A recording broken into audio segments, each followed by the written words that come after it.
बिस्मिल्लाहिर्रहमानिर्रहीम। टेस्टी।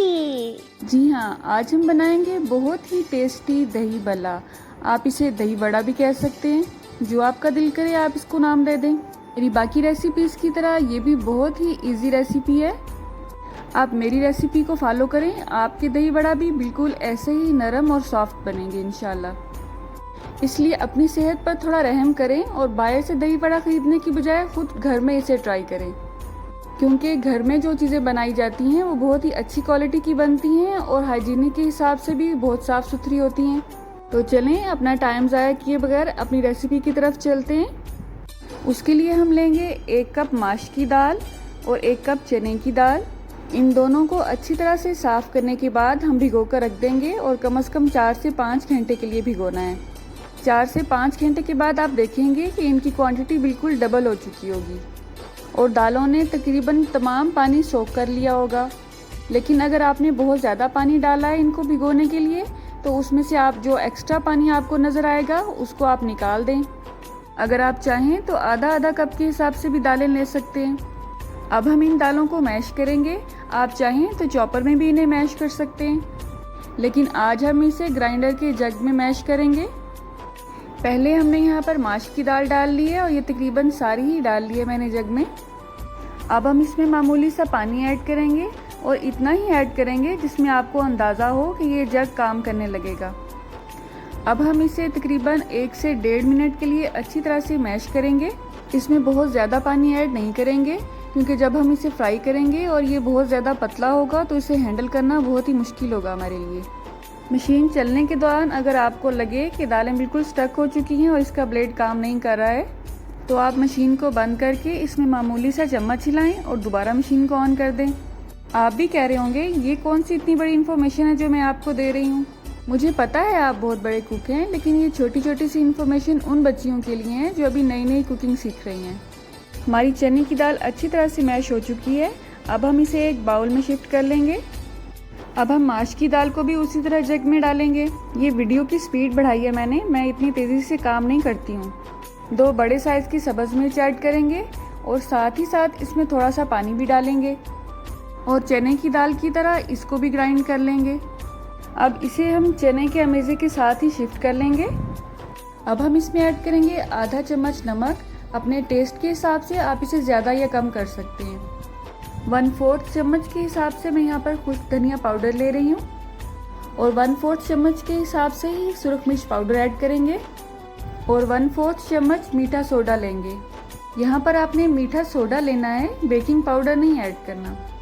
अब हम इन तमाम अज्जा की अच्छी तरह से मिक्सिंग करेंगे और ये मिक्सिंग आपने तकरीबन 5 से 7 मिनट के लिए मुसलसल करनी है। जितनी अच्छी तरीके से ये तमाम चीज़ें आपस में यकजान होंगी, उतने ही अच्छे आपके भला बनेंगे। वैसे इसको भला क्यों कहते हैं, अगर आपको पता है तो आप मुझे कमेंट बॉक्स में ज़रूर बताइएगा। आप परेशान मत हो, मैं आपका कोई क्वेश्चन आंसर का टेस्ट नहीं ले रही हूँ, जस्ट अपनी इन्फॉर्मेशन बढ़ाने के लिए आपसे एक बात पूछी है। दालों की अच्छी तरह से मिक्सिंग हो चुकी है। आप देख सकते हैं इसकी कंसिस्टेंसी कुछ इस किस्म की आई है मेरे पास।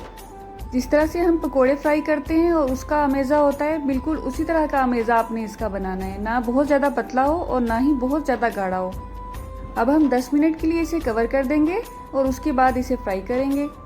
चूल्हे की आंच को हम मीडियम टू स्लो रखेंगे और बहुत ज़्यादा तेज़ नहीं करनी है आपने इसकी आंच, नहीं तो ये ऊपर से जल जाएंगे और अंदर से कच्चे रहेंगे। बाकी भला कढ़ाई में डालने से पहले आप थोड़ा सा अमेज़ा पहले डालकर देख लें, उससे आपको अंदाज़ा हो जाएगा कि घी कितना गर्म है। उसके बाद जिस साइज़ के आपको भलाज अच्छे लगते हैं उतना उतना अमेज़ा डालते जाएँ और पैन में या अपनी कढ़ाई में डालते जाएँ। लेकिन ये बात जहन में रखें कि इसमें हमने मीठा सोडा डाला है और जितना साइज़ इसका इस वक्त नज़र आ रहा है कढ़ाई में, ये इससे डबल करेंगे अपना साइज़। इसलिए आपने कढ़ाई को बहुत ज़्यादा भरना नहीं है, क्योंकि इनको फूलने के बाद जो कढ़ाई में जगह चाहिए होगी उसकी जगह आपने इनको देनी है।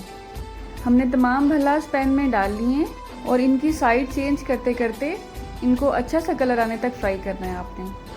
आप देख सकते हैं इनका साइज़ डबल होता जा रहा है। अगर आप बाज़ार से खुश्क भल्लास ख़रीदते हैं तो आपने कभी गौर किया होगा कि वो अंदर से थोड़ा सा कच्चा फील होता है हमें। उसकी एक रीज़न तो ये है कि वो क्वांटिटी को बढ़ाने के लिए उसमें आटा डालते हैं दूसरा उसका साइज़ बहुत ज़्यादा बड़ा रखते हैं। आई डोंट नो उसकी क्या रीज़न है, लेकिन साइज़ एक्स्ट्रा बड़ा होने की वजह से वो अंदर से कच्चा रह जाता है। इवन अगर आप उसे 1 से 1.5 घंटे के लिए भी भिगो कर रखते हैं तो अंदर तक उसमें पानी नहीं जाता है। इसलिए आप हमेशा घर में ही इसे ट्राई करें। और ये रेसिपी तो बहुत ही ईजी है, आप इसे बिल्कुल आसानी से बना सकते हैं। इवन आप इसे ज़्यादा क्वांटिटी में बनाकर फ्रीज़ भी कर सकते हैं, लेकिन फ्रीज़ करने के लिए आपने इसको पहले अच्छी तरह से ठंडा करना है और उसके बाद किसी एयर टाइट जार में इसको फ्रीज़ करना है। भल्लास हमारे फ्राई हो चुके हैं, अब हम भल्ले बनाने की तरफ आएंगे। मेरा मतलब है इन भल्लास को आपने सर्व कैसे करना है वो छोटा सा आइडिया मैं आपको देती हूँ। भल्ले बनाने से 10 मिनट पहले आपने इनको पानी में भिगो कर रख देना है। उसके बाद हल्के हाथों से इनको प्रेस करते हुए इसमें से एक्स्ट्रा पानी निकालते जाएं और जिस बाउल में आपने सर्विंग करनी है उसमें से सेट कर लें। अब हम इसमें अच्छी तरह से फेंटा हुआ दही डालेंगे। और अगर आपको मीठे दही भल्ले अच्छे लगते हैं तो इसमें कोई ऐसी फिजिक्स और केमिस्ट्री वाली बात नहीं है पढ़ने की। इसमें हल्की सी चीनी डालें, बल्कि अगर आपको ज़्यादा मीठे अच्छे लगते हैं तो ज़्यादा चीनी डालें और अच्छी तरह से उसे मिक्स कर लें। और दही वाला मसाला तो आपने मीठे दही भल्ले में भी डालना है और नमकीन में भी, इसलिए अपनी पसंद के मुताबिक इसमें मसाला ऐड करें। अब हम इस पर एक पापड़ी की लेयर बिछाएंगे और इसकी रेसिपी मैं आपसे शेयर कर चुकी हूँ।